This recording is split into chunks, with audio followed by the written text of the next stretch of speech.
We'll begin with an induction and something that I came up with about roughly about a year ago. And the idea is very simple. We read many personal development books, but we don't necessarily live what we learn in those books.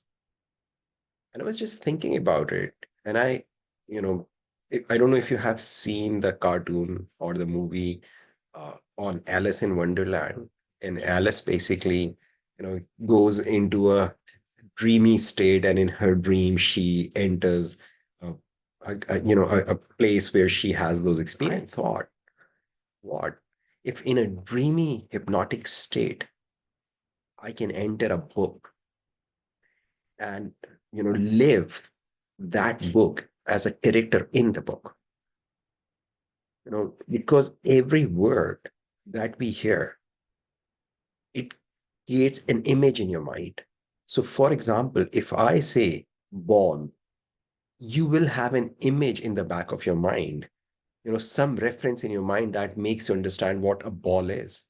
If I say pineapple, you will have some image in your mind. If I say mango, you will have some image. But those images in our minds, when we are listening or reading a certain words, we are not paying any conscious attention to it. But what if, at deep unconscious level, we take all of those words that you have read or heard in a book, if you're listening to an audiobook, and formulate in your mind a movie about it, and you become a character of that movie. So you live those lessons which are in the book. And this induction that you will be going through today is that. So before we begin, I want you to think of a self-improvement book, a personal development book that you have read or heard completely. Now, it doesn't matter if you don't remember all of it.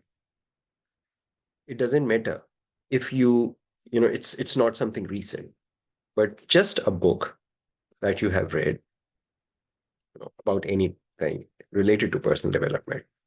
Okay. And as we begin this process, just follow along. Okay. So let's begin.